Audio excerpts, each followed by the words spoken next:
Sometimes dead is better. But when Fred Gwynne says it, it's iconic and poetic. But when I say it, I'm told to leave the cemetery. Guys, how is everybody doing with Pet Sematary Bloodlines coming out in on Paramount Plus this weekend?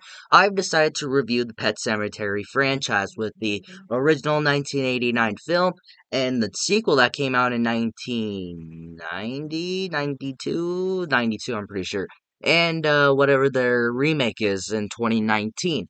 A little info on this movie for me. So, I'm not a person that gets scared easily. Ever since I was a kid, I watched horror movies when I was very young. Well, at an age I probably shouldn't be watching horror movies, but I still did because I was young and stupid and I didn't know what the hell I was watching. When I was watching it, I was like, oh, that's cool. But Pet Sematary, this movie, was the only film, the only horror movie that truly scared me. This was the only horror movie that just gave me horrifying nightmares and just always scared me. This is a movie that, or I had to watch it with somebody, or I had to watch it during the day. I could not watch this movie at night because I was one of those guys who was like, oh, it's not that scary, but when I watch it during the day, it's not that scary, but when I watch it at night, I'm like, don't get me. But Pet Cemetery. This is a interesting film for me. I was a little kid. This was back when the remake was announced back in October. My mom said for the longest time this was her favorite horror movie. This was her favorite scary movie.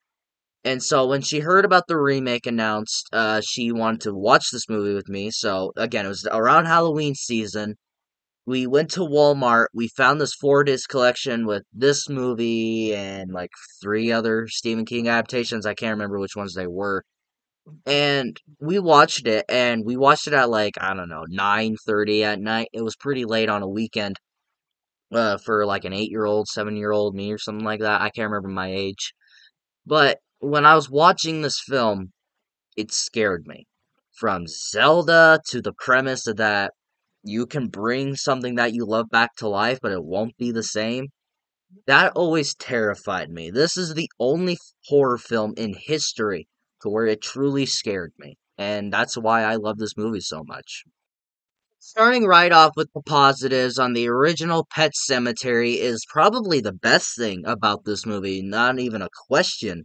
And that is Fred Gwynne in the role of Jud Crandall. If you don't know who Fred Gwynne is, he played mostly known for Herman Munster on The Munsters, which is a very good sitcom, which I really enjoy for some reason. He was perfectly cast in this movie, and I honestly feel that nobody else could outdo his performance. Now, when we get to that what god awful remake, which I will be talking about one day, John Lithgow, I think he's a brilliant actor. I love him, but he can't top Fred Gwynne. Fred Gwynne is not John, Jud Crandall. He is because the way, like his accent, the way he speaks, was a big part in the book. Apparently, I never read the book, so I can't really give any info on that. But apparently, the accent of Jud Crandall was a huge thing for the book, and they needed somebody so talented, and they had that perfect accent, that perfect, like, deep voice in a way to play Jud Crandall. And lo and behold, we had the late great Fred Gwynne, which still pains me down to my core that he passed away so early. Where those certain lines, like "you gotta watch out for that road," yep, like that, because of this guy. That's how I say road from now on is a road. Like, stuff like that's like, how do you come up with something so perfect? How do you come up with something so iconic? Even just like a awesome iconic line is like, sometimes that is butter. Like, the way he delivers his lines is so perfect. And it's also like, sometimes it's supposed to be creepy. Like, when he's like, sometimes that is butter. Like, it's supposed to be creepy. But at the same time, when he says it's like, oh, it's so soothing. Like, just the sound of Fred Gwynn's voice is so soothing and so calm. And almost every interview I saw with Fred Gwynne, he seems such like a nice, gentle person. And again, it's so devastating that we lost him so early, though. I really like that Stephen King, who wrote the original Pet Cemetery book, actually wrote the screenplay for this movie and was a huge and had a huge involvement with the film. He wrote the screenplay, was on set often. Hell, even has a cameo as a priest later on in the movie, which I thought was pretty cool. It's very rare where a man who wrote his own book writes the screenplay to the movie adaptation. The only other movie I can really think of is The Exorcist, because the guy who wrote the book on The Exorcist wrote the screenplay for the Exorcist movie, and Stephen King is like, no, what? He did it. Why can't I do it? He wrote the Pet Sematary book and he wrote the screenplay for Pet Sematary, the 1989 film adaptation. It's very rare where a man who writes the screenplay to his own novel or novelty, whatever the fuck people call it.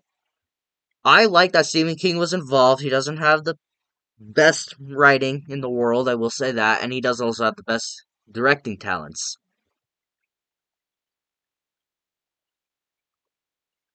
Anyways, it's very rare, and I'm glad that Stephen King was at least part of this adaptation because we all know where this franchise went after he went whistle. I don't even know that's gonna be on camera. When I said that this movie scared me, yeah, there's another thing I'll be talking about soon. But the first thing that always scared me about Pet Cemetery was the premise of this film, where you have the option to a animal or a human that you absolutely love, like Church, who is the cat of this movie.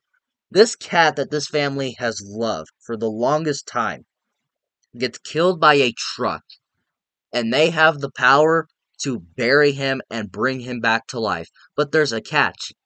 They won't come back the same. They will come back more vicious, angrier, and basically in need for blood.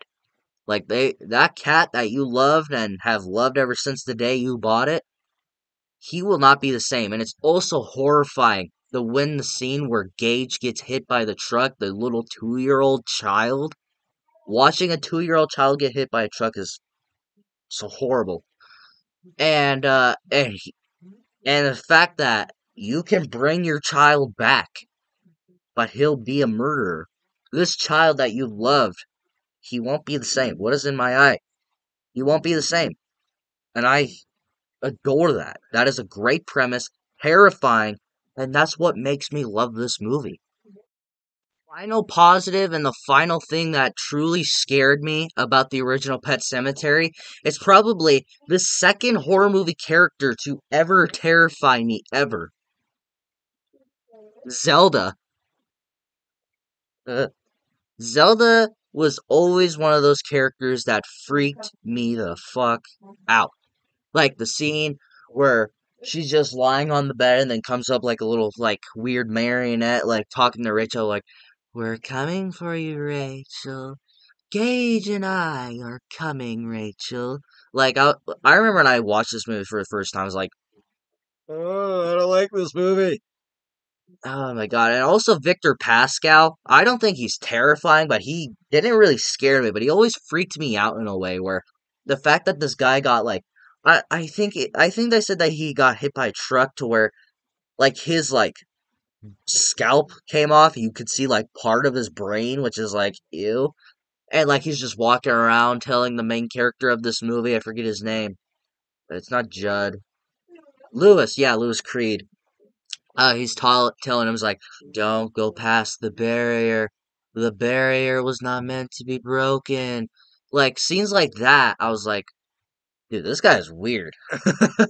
Like, in a way, he's kind of like the angel of Lewis Creed. He's telling him not to do all these things, and it ends up being true. Like, no, dude, don't do this. You're actually gonna get fucked up. Like, you think you should be listening to the kind old man Jud Crandall, but really, you need to be like listening to this dude, this creepy ghost dude. Like, you're not supposed to be listening to this dude. Don't listen to Fred Gwynne, even though he's awesome and has a great deep voice, but listen to this creepy ghost. That is why I love the character of Victor Pascal. We barely even know, we only get to see him as a ghost. And I've always kind of felt bad for his character, the way he died. Like, that would be a horrible way to die. But yeah, those two characters have always been one of those horror characters that always kind of freak me out, especially Zelda. That's my mixed elements of the original Pet Cemetery. I love this movie, but it does have its issues. And that's the characters. Character-wise, they're fine. I didn't hate them. I did feel really bad for them when they lose Gage and everything, especially the father-in-law of this movie. I did not like him. I'm pretty sure he was written to be a despicable character because he punches Louis at Gage's funeral. It's like, dude, what the fuck's wrong with you? Why would you do that? This is a kid's, like a 2-year-old's funeral. Why would you be doing this shit? But Louis Creed, he was always kind of stupid. Like, he was like, I need to bring back my family. I need to. I need to bring back Gage. It's like, look, I feel horrible for the guy. But you realize, you saw what it did to church. What makes you think it'll be different with a child? And then he does it again with his wife. He's like, "Oh, I was late the other times. It'll work this time. Don't worry, it'll work this time." It's like, what? What? It's gonna be the same result no matter what, dude. Are you dumb? Especially Jud Crandall. I love the guy. I love Fred Gwynne, but he's also a very foolish old man. Where he's showing Louis Creed what the Pet Cemetery is, what it can do. But it just like, why would you show him this? You've seen what it's done. Why show it to this guy? What makes you think it changed over the years? What makes you think it changed after like 3 years? Now moving on to my negatives, and besides from Fred Gwynne, the acting in this movie is not very good. Gage, who's in this movie, he's played by the same dude who played Dylan in Wes Craven's New Nightmare. He's a 2-year-old and he does pretty good for a 2-year-old, but he's a baby. What can he do, really? But the guy who plays Louis Creed in this movie, his acting is pretty bad. Like certain scenes, he'll just like if he's serious or like mad, he'll just have like wide eyes going,